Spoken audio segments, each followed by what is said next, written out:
নতুন সভাপতি হিসেবে ফারুক আহমেদ নিয়োগ পেয়ে গিয়েছেন, তিনি কাজ শুরু করে দিয়েছেন। এবং ফারুক আহমেদ যখন বাংলাদেশ ক্রিকেট বোর্ডের প্রধান, তখন স্বাভাবিকভাবেই সবচেয়ে আলোচিত নাম এখন চান্দিকা হাথুরু সিংহে। প্রশ্ন হলো, চান্দিকা হাথুরু সিংহের মতো কোচদের কেন বাংলাদেশে আমরা আনি?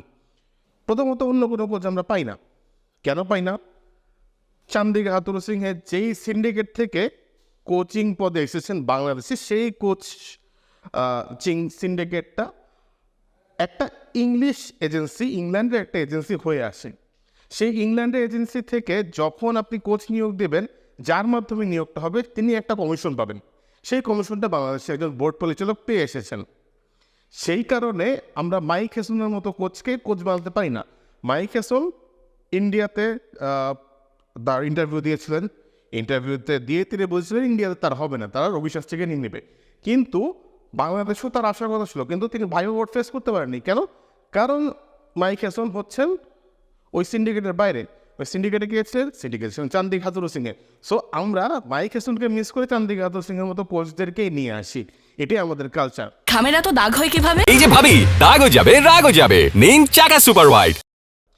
এখন প্রশ্ন হলো, এই সিন্ডিকেট যে আপনি ভাঙবেন, অন্য কোত্থেকে আপনি কোচ আনবেন? কে আপনার এই বাংলাদেশের এই অস্থিতিশীল অবস্থায় বা বাংলাদেশের যে বোর্ডের সেট আপ, সেটা মেনে নিয়ে আসবে? হ্যাঁ, আমরা এখন বলছি পরিবর্তনের কথা, বাট আমরা তো 5 মাসের মধ্যে হয়তো পরিবর্তনটা দেখবো না। পরিবর্তনটা আস্তে আস্তে বছরখানেক লেগে যাবে। এই 1 বছরের মধ্যে আপনি কোচ কোথায় পাবেন?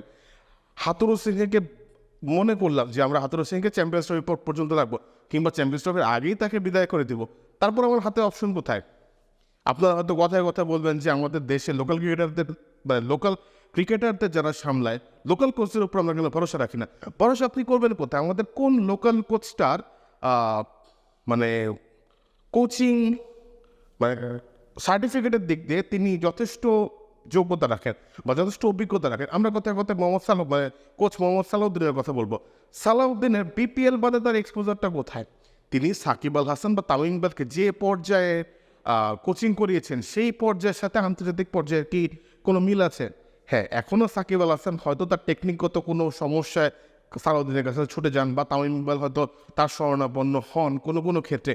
কিন্তু আন্তর্জাতিক ক্রিকেটে এখন যেসব কোচ আমরা চাই, তাতে তারা মূলত ট্যাকটিক্যাল কোচ। তারা দলের প্ল্যান করবেন, তারা একটা টুর্নামেন্টকে ঘিরে দল সাজাবেন এবং সেই দলের অ্যাপ্রোচ কেমন হবে, ম্যাচ বাই ম্যাচ সেটা ঠিক করবেন। সেই সামর্থ্য কি আমাদের সালাউদ্দিন রাখেন কি না, সেটা নিয়ে ভাবার সময় এসেছে। আসলে সালাউদ্দিন বলি, আমি সালাউদ্দিন ভাইয়ের কথা উদাহরণ হিসেবে বললাম, সেটা মোহাম্মদ সোহেলের ক্ষেত্রে সত্য, মিজানুর রহমান বাবুলের ক্ষেত্রে সত্য।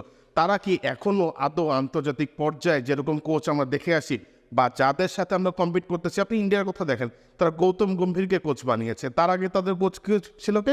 রাহুল দ্রাবিড়, যিনি আন্ডার-18 টিমকে সাফল্যের সাথে কোচিং করিয়েছেন, শিরোপা এনে দিয়েছেন, ন্যাশনাল টিমে এসেছে, ন্যাশনাল টিমে ইন্ডিয়া 3টা ওয়ার্ল্ড কাপের ফাইনাল খেলছে এবং সেখান থেকে একটা ওয়ার্ল্ড কাপ জিতছে। তো এই মানের কোচ ইন্ডিয়ার নিয়োগ করে। আমরা ইন্ডিয়ার সাথে কম্পিট করতে চাই, আমরা যদি কোচের সেট আপ যদি ওই লেভেল হয়, তাহলে আমরা কীভাবে কম্পিট করব? আপনি পাকিস্তানে দেখেন, পাকিস্তানে ওকে, পাকিস্তানে ওইভাবে লোকাল কোচরা কখনো সামর্থ্য থাকে না কোচিং কোনো, তারা বিদেশ থেকে কোচ পায়। পাকিস্তান নামের জোরে পায়, পাকিস্তান ঐতিহ্যগতভাবে বড় দল, সেই কারণে তারা পায়। বাংলাদেশ ঐতিহ্যভাবে বড় দল না, বাংলাদেশ কোচ থেকে কোচ কোথা থেকে কোচ পাবো? কিংবা আপনারা হয়তো কথায় কথায় আমিনুল ইসলাম বুলবুলের কথা বলেন। আমিনুল ইসলাম বুলবুল খুব ভালো ক্রিকেট বোঝে একটা লোক। আমিনুল ইসলাম বুলবুল আইসিসির নানা পদে কাজ করেছেন, নানা ফরম্যাটে কাজ করেছেন, কিন্তু কোচ হিসাবে, আমি কোট আনকোট কোচ কথাটা বড় বলছি, কোচ হিসাবে তার সামর্থ্যটা কোথায়? চীন দলকে কোচিং শেখানো বা চীন দলকে ক্রিকেট শেখানোর সাথে আন্তর্জাতিক ক্রিকেটে বড় টুর্নামেন্টে দলের প্ল্যানিং বা ট্যাকটিক করার মিলটা কোথায়? বা আপনারা কথায় কথায় বলবেন যে মোহাম্মদ রফিক কেন স্পিন ডিপার্টমেন্টে কোচ করা হয় না? মোহাম্মদ রফিক যা তিনি করতে পারতেন, সেটা কি তার শেখানোর সামর্থ্য আছে? তার কোচিংয়ের কি ডিগ্রি আছে? বা তিনি কোনো লেভেলের কোচিং করিয়েছেন, কোনো সাকসেস আছে, সাফল্য আছে? ঘরোয়া ক্রিকেটের দলগুলোই বা কেন তার উপর তার অভিজ্ঞতার উপর ভরসা করছে না? কিংবা ফ্রাঞ্চাইজি ক্রিকেট, এখন তো ফ্রাঞ্চাইজি ক্রিকেট সারা বিশ্বে হচ্ছে। ফ্রাঞ্চাইজি ক্রিকেট জিম্বাবুয়েতে হচ্ছে, আফগানিস্তানে হচ্ছে, কোথায় এইসব জায়গায় তো আমরা কোথাও আমাদের কোচকে দেখি না। মোহাম্মদ রফিকরা তো সেখানে যান না, কিংবা আমাদের সালাউদ্দিনরা তো সেখানে যান না, বা মিজানুর রহমান বাবুল্লাহ তো জানো, তাহলে আমরা কোন যুক্তিতে কোন হিসাবে আমরা বারবার লোকাল কোচদের সমর্থন করার কথা বলছি?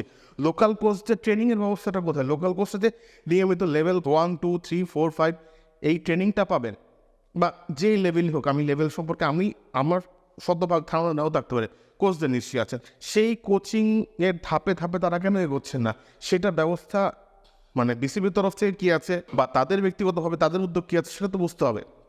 হঠাৎ করে ফ্রম নোওয়্যার আমরা লোকাল কোচদের নিয়ে মাতামাতি করি, তো সেটা করার আগে আসলে লোকাল কোচদের সামর্থ্য কতটুকু বা তাদের যোগ্যতা অনুযায়ী তারা সেই পরিমাণ ট্রেনিং পাচ্ছে কিনা সেটা নিশ্চয়তা দিতে হবে।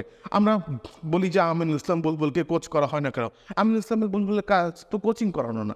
আমিনুল ইসলাম বুলবুল বিসিবিতে কাজ করবেন, বিসিবির ইন্টারন্যাশনাল লিয়াজম মেনটেনের জন্য একটা লোকই আছে, মাহবুব আনাম, যেই কারণে মাহবুব আনামকে কোনো বোর্ড ফেলতে পারেন না, কারণ আন্তর্জাতিক লিয়াজম মেনটেন করাটা একমাত্র তিনিই পারেন।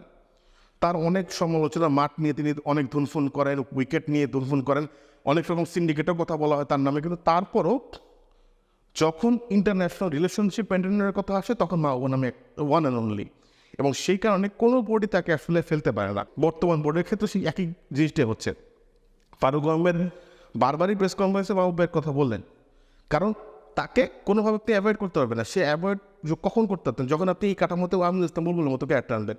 আমিনুল ইসলাম বুলবুল আপনার ইন্টারন্যাশনাল লিয়াজও মেনটেন করতে পারবেন, তার গেম ডেভেলপমেন্ট সেলস ভালো, তার ক্রিকেট অফিসার সেলস ভালো, তিনি এই জাতীয় ব্যাক এন্ডের যে যাবতীয় ক্রিকেট যেসব টেকনিক্যাল কাজ আছে সেগুলো তিনি করতে পারবেন। তাকে আপনি কোচিংয়ে এনে আপনার কোচিং সেট আপকে আপনি কেন নষ্ট করবেন? বা তিনি হবেন কোচদের কোচ, তিনি কোচিং একটা প্যানেল থাকবে, সেই প্যানেলের তিনি হেড কোচ থাকবেন। হেড কোচ বলতে প্রধান কোচ না, ডিরেক্টর অফ কোচ থাকবেন, যেটা অ্যান্ডি ফ্লাওয়ার ছিলেন ইংল্যান্ডের, সেরকম একটা পদ তার থাকবে। তিনি এইটা দেখভাল করবেন, সাথে আদার্স গেম ডেভেলপমেন্টের কাজ করবেন। তখন আপনি যে চূড়ান্ত সাকসেসের কথা চিন্তা করতে পারবেন। ফ্রম নো ওয়ার এসে আপনি বলে ফেললেন যে আমাদের লোকাল কোচের দায়িত্ব দেওয়া হোক, মোহাম্মদ রফিককে তো স্পিন বোলিং কোচ করা হোক, সালাউদ্দিনকে হেড কোচ করা হোক, এটা জাস্ট মানে চায়ের দোকানের আলাপ ভাই। এগুলা ইন্টারন্যাশনাল ক্রিকেটে যখন আপনি খেলতে নামবেন তখন আপনার ওই মানের কোচ থাকতে হবে। আপনি যখন ইন্ডিয়ার সাথে কম্পিট করবেন তখন অন্তত আপনার রাহুল দ্রাবিড়ের কাছাকাছি মানের কোচ থাকতে হবে, না হলে কম্পিট করার দরকার নেই। সো আমার বক্তব্য এখানে শেষ করছি আজকে। সবাইকে শুভেচ্ছা।